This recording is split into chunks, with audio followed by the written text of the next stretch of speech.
Hello, welcome to video lecture number 8 on strength of materials. A horizontal rigid beam ABC, 3 meter long, hinged at A, is supported at B, 2 meters from A by a 2.5 meter long vertical steel rod BDE, whose upper end is hinged to a ceiling. It's a horizontal rigid beam. I will write that beam here. I will call this as point A, and he says it is hinged. And it is supported at B. Let us say it is somewhere here, supported at point B. Total length is 3 meter, and support B is 2 meter from A, means this distance is 2 meter. And of course, the last point should be C. ABC is a rigid beam. It is supported at point B, 2 meter from A, by a 2.5 meter long vertical steel rod, ED. And upper end E is hinged to ceiling. So BD is vertical. The part BD is 0.5 meter long and 2000 mm square in area. Part D is 2 meter long and it has an area of 1250 mm square. This is little less compared to the other portion. So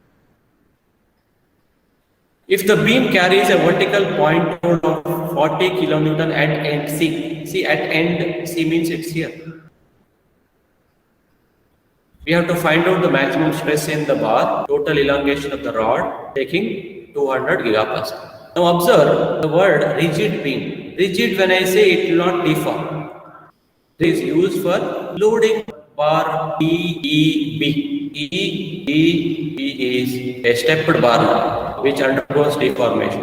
And this portion, this is actually subjected to axial load like this, P. When you apply vertical load of 40 kilonewton at point C downward, the portion EDB will also be subjected to axial loading. At point P, what is the load that bar takes? That is called P. We have to find out that value. And in order to find out the P, we have to consider the free body diagram of ABC. The free body diagram of ABC I am writing. At the hinged end A, there will be a reaction like this. There will be a reaction like this. It can be called as RAY and RAX. This is point A. At point B, there will be a load like this. P. We have to find out the value of P. And at point C, there is a downward load of 40 kg.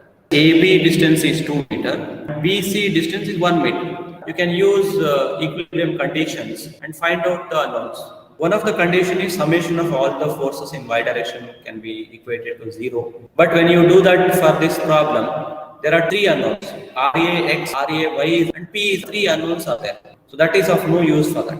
But summation of moments, if I take about point A, then moment of RAX and RAY becomes 0.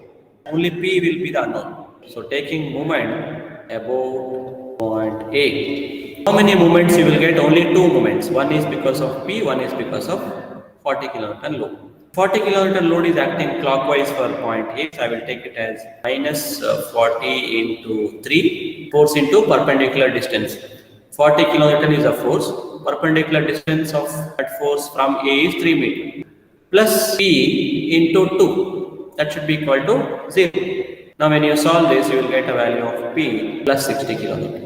Here, S in the portion ED is P by A, P is 60 kilonewton and area is 1250 mm square. Comes out to be 48 Newton per mm square.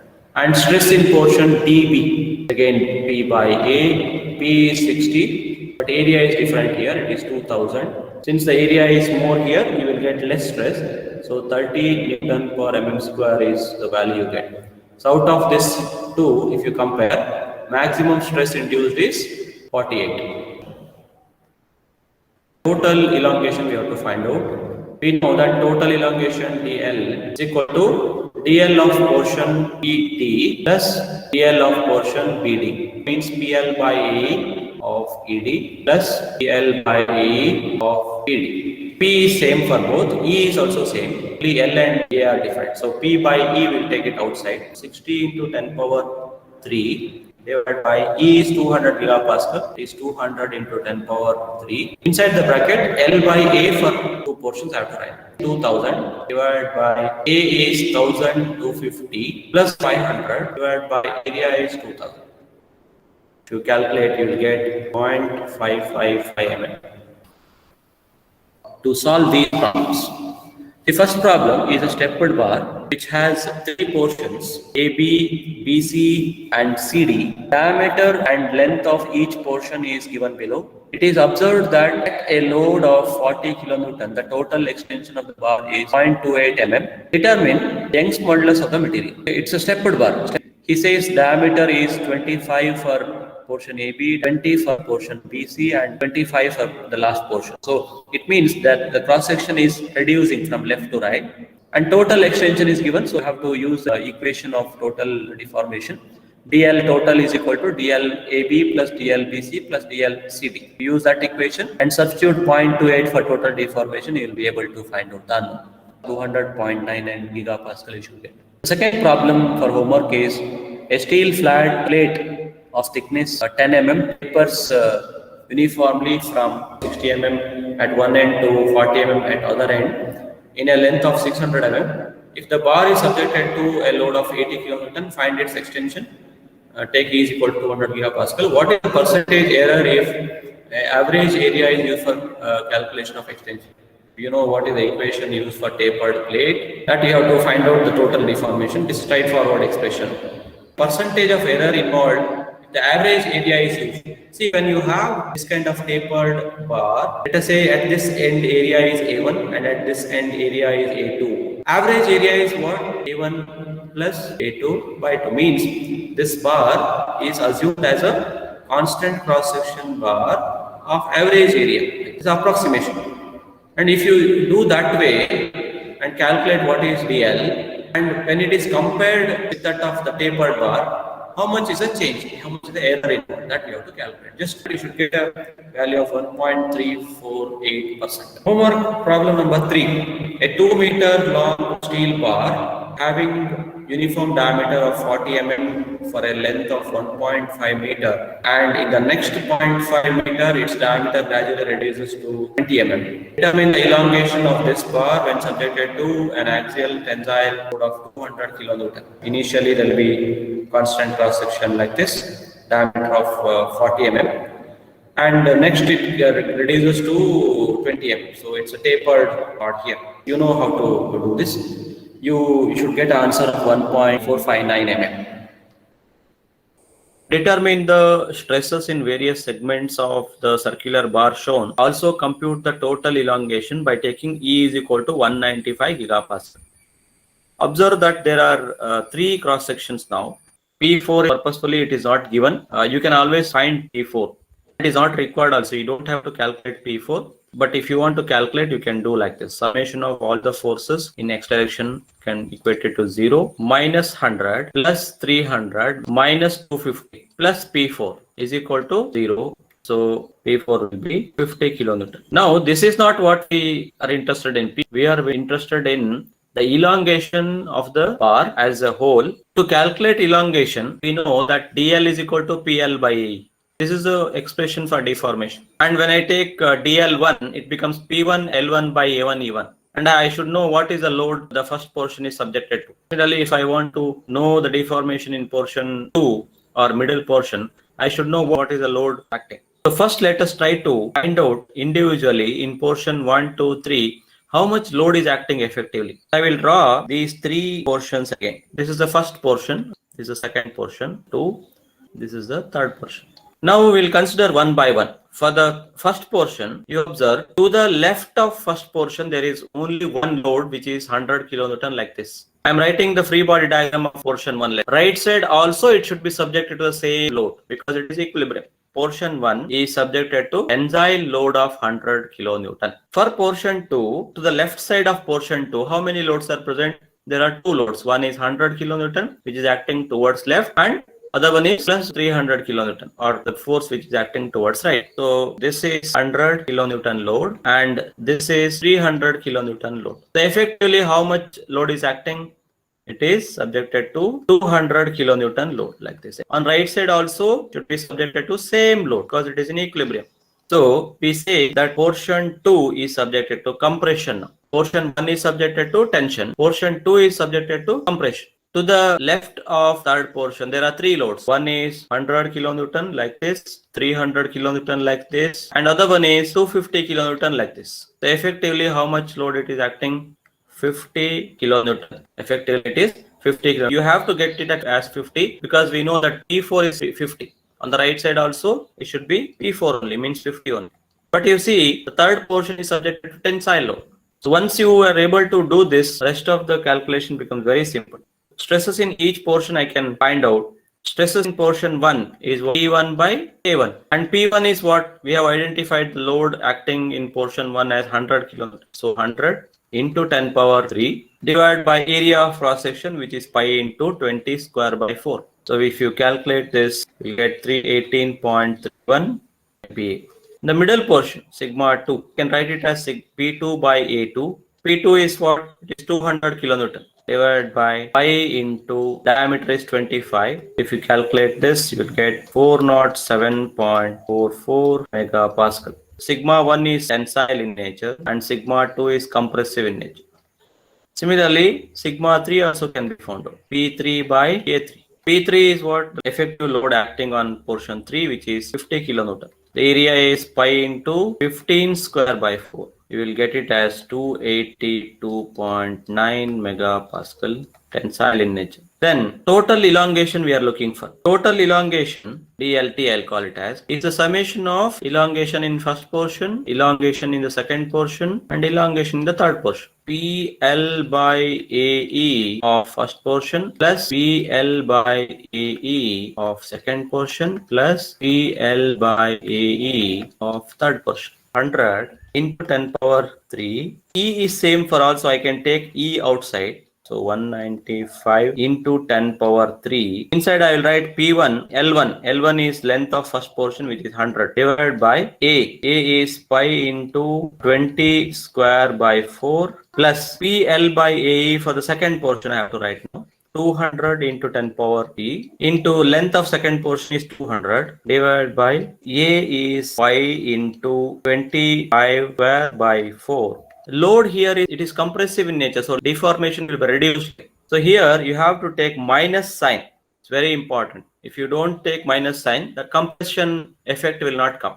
Plus PL by A for third portion. Here it is tension load. So 50 into 10 power t into length is 150 here divided by area pi into 15 square by 4. If you calculate, you will get it as minus 0.037 mm. What is this minus indicating? Minus indicates that the length of the bar overall, it reduces by 0.037 mm. Here is vertically placed. Cross section is same for all the three portions. A, B, B, C and C, D. We have to assess the loads on each portion. So I will start from the bottommost portion. This is what? This is D, this is C. Why I am taking from the bottom? See, when you consider AB, I need to consider the reaction force also. To avoid that, I am coming from bottom. You can take from any direction. For CD portion, there is a load here acting downward. This is 30 kilonewton. So since CD portion is in equilibrium, the other side also there should be a load of 30 kilonewton. So the portion CD is subjected to tension. Now we will take up this portion BC. From bottom, if you count how many forces are present, there is a load of 30 kilonewton and there is a load of 20 kilonewton here. So effectively how much load is acting? 50 kilonewton. 50 kilonewton load is acting on portion BC. Since portion BC is also in equilibrium towards other end also, there should be 50 kilonewton load. So portion BC is also subjected to tensile load. Now coming to the last portion. So this is B, this is A. Below that AB portion, how many loads are present? 30 kilonewton downward, 20 kilonewton downward, 10 kilonewton downward. So effectively, there is a load of 60 kilonewton. So since AB is also in equilibrium, there is a force like this, which is 60 kilonewton. That is nothing but reaction force. Our aim is to find total deformation. DL in portion AB plus DL in portion BC plus DL in portion CD. And this is nothing but PL by AE of portion AB, PL by AE of portion BC plus PL by AE of portion CD. 60 into 10 power 3. L can be taken outside and E is also same. So we will take them outside. L is 500 divided by E is 200 gigapascal. So 200 into 10 power 3. A is also same. I can take A also outside. I will do that. A for all the three is 500 mm square. So inside P for the first portion 60 into 10 power 3. And P for the middle portion CB, we have found it as 50 into 10 power 3. And P for the portion CD, we have found it as 30 into 10 power 3. So when you calculate, you will get 0.7 mm. Total elongation in this case is 0.7 mm. Now here it is a round bar with stepped portions. Determine the magnitude of force P such that the net deformation in the bar does not exceed 1 mm. Observe that loads are given in terms of P. So P we have to find out such that the total elongation does not exceed 1 mm. Observe that conical portion is made up of aluminum and other two steps are made up of steel material. Big end and small end diameters of the tapered portion are 40 mm and 12.5 mm respectively. Means at this portion it is 40 mm and at this portion it is 12.5 mm. And this is aluminum portion. For this portion, to the left there is only one load which is 4P. When it is 4P on this side, other side also it should be 4P only, right? So this is also 4P. The aluminum portion we have found out what is a load. The second portion we'll consider. I will take it here. When you come to this middle portion, to the left of this portion, how many loads are present? There is a load of 4P in this direction and there is a load of 2P in this direction. So effectively, how much load it is? 4P minus 2P in this direction. So it is 2P here. So steel portion in the middle is subjected to tensile load of 2P. Now we will come to last portion. Last portion is here. And to the left of this last portion, and there is a load P in this direction. So effectively 4P minus 2P plus P. It is subjected to 3P here. On the right side also it is already shown that it is 3P. We are supposed to find out value of P such that the total elongation is 1 mm. Total elongation DLT is given by DL in the first portion plus DL in the second portion plus DL in the third portion. Let me call this as portion 1, this as portion 2 and this as portion 3. All the three portions are subjected to tensile load only, that you observe. So you don't have to make any changes in the sign. All three are positive. 4PL by 5 D1 D2 E of portion 1 plus other two portions are constant cross section bars. So you have to just use PL by E for portion 2 and so this is given by 1 mm. Right hand side 4 into 4P into length is 600 divided by pi D1. D1 is 40, D2 is 12.5 into E 200 into 10 power 3. Next PL by E for the second portion. P is 2P here. So 2P into L is 700 divided by 400. See, directly area is given for second and third portion. So 400 into E is 200 into 10 power 3 plus the third portion. Load is 3P now into length is 500 divided by area is 200 into 200 into 10 power 3 which is E. See, now this equation has unknown P. You can solve it. You will get a P value of 7012 Newton or 7.012 kilonewton. There is a concept called statically indeterminate structure. What is meant by statically indeterminate structure? Observe there are two cases here. Here the case A, this is called a statically determinate case. And this is called statically indeterminate. Why it is called so? First case you observe, there is a load. Let us say there is a load of P here. In order to find the reaction of this bar, reaction will be like this. This is the reaction. And reaction here, directly you can obtain. How did you get this? This is by adding all the forces in y direction. It's very simple. So the unknown reaction can be easily found out using equilibrium equation itself. But if you observe the second case, there will be two reactions now. One reaction will be like this. You can call it as RA. And there will be another reaction here, RB. Now if you use equilibrium, summation of all the forces in y direction 0, what you will get? We'll get RA plus RB is equal to P. But we cannot find out what is the value of RA and RB individually using equilibrium equation. That is why it is called statically indeterminate. Means you cannot find out RA and RB unless you use some other equation. Only with equilibrium equation you cannot solve it. Such members are called statically indeterminate structures.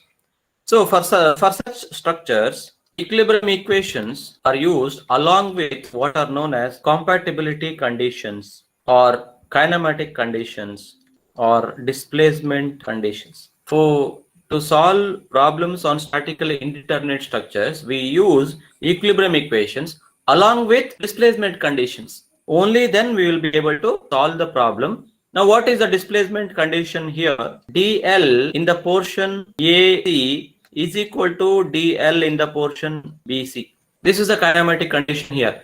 Means how much AC expand, so much compression will be happening in BC. That is the kinematic condition we know, or compatibility or displacement condition we know. That becomes a second equation. So when you use this equation along with equilibrium equation, you will have two equations, two unknown case, you will be able to solve the problem. So these type of members are called statically indeterminate structures. It is a stepward bar, but it is fixed at both the ends. That is why it becomes a statically indeterminate structure. Stepward bar held between two supports subjected to P1 80 kN, P2 60 kN. Find the reactions developed at the ends A and B. You have to find out the reactions here, but you can go beyond that. You can find out stresses in each portion also, but it's not asked here. You can always find stresses. RA will be in this direction like this, and there will be reaction in the other side also. This is called RB. There are two reactions. We have to find out those reactions now. You have to consider this bar as three portions. One is here, second portion is this portion, and third portion is this portion. There are three portions. This is portion 1, and to the left of this portion, what load is acting is a reaction, REA. First portion, left side force is reaction. So it has to be subjected to the same force on the right side also. So this is also REA. So portion 1 is subjected to tensile load of magnitude REA. When you consider second portion, to the left of second portion, how many forces are present? There is a load REA in this direction, and there is a load P1 in this direction. So effectively, how much load it is acting? It is having a load of RA minus P1. P1 is given as 80. I will write it as 80 here. But what is the magnitude of RA? We don't know. So if RA is greater than 80, then the load will be like this. Portion 2 will be subjected to tensile load. If RA is less than 80, then we have to reverse this load. It will be subjected to compressive load. Don't have to worry about that. We have taken the direction to the left, so it takes care of the sign.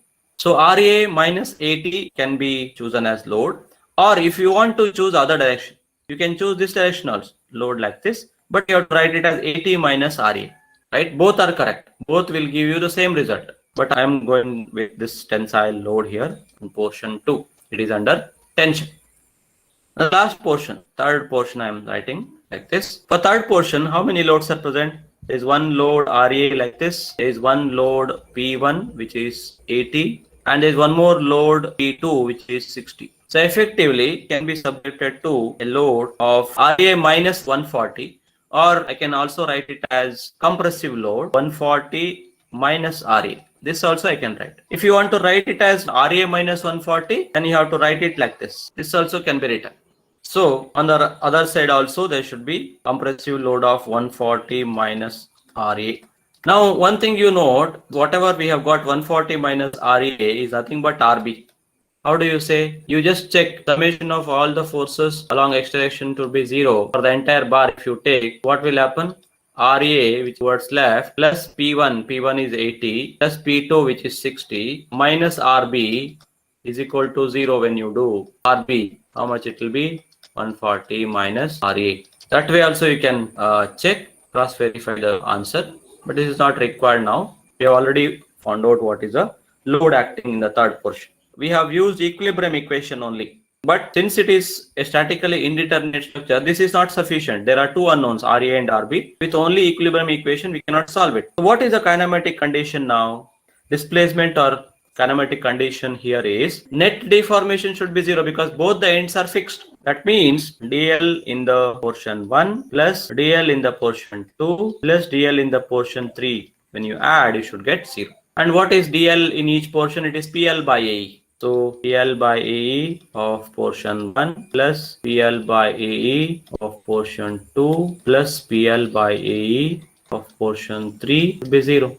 So it is RA into length. Length is 150 for the first portion divided by area. Area is pi into 40 square by 4 into E. E is not given here, so you don't have to worry. You can take it as E only. Anyway, right hand side of the equation is 0, so E will vanish, so you don't have to take E value. So let us write it as E only now. Plus second portion PL by A. P is what for the second portion? RA minus 80. So RA minus 80 is into length of second portion is 150 divided by area of the second portion is again pi into 40 square by 4 into Young's modulus as it is. Plus the third portion. Third portion load P is 140 minus RA into length. Length is 300 divided by A is pi into 30 square by 4 into E. This should be equal to 0.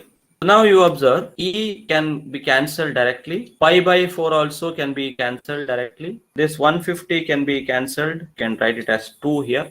Remaining things I have to calculate. The only unknown is RA here. When you solve, you will get RA of 104 kilonewton. When you substitute this into the equation RB, which is 140 minus RA, is 140 minus 104, you will get 36 kilonewton. We got both the reactions. RA, we have taken this direction, and we got the value as positive 104. So that means direction what we have taken is right. If you have got negative for RA, then you should have reversed this law. RB we have taken in this direction. For the direction taken like that, we got a positive value of RB. That means the assumed direction is also right for this RB. If you take the other direction, you will get value as negative, so you can interchange it. This is an example for statically indeterminate structure. You can take this problem as homework. Observe, similar problem we have solved, but without the bottom support. We can call this as end A and end B. Support is at both A and B now. So it becomes a statically indeterminate case. You can assume RA in this direction and RB in the same direction. And you try to write the free body diagram of each portion. And all the three portions are having the same length L by 3, and find out what is the effective load, and then find out what is the value of RA and RB in terms of W. I will write the answer here. Answer should get RA as 5W by 3 and RB should get it as 4W by 3. So I hope you can try this and solve it.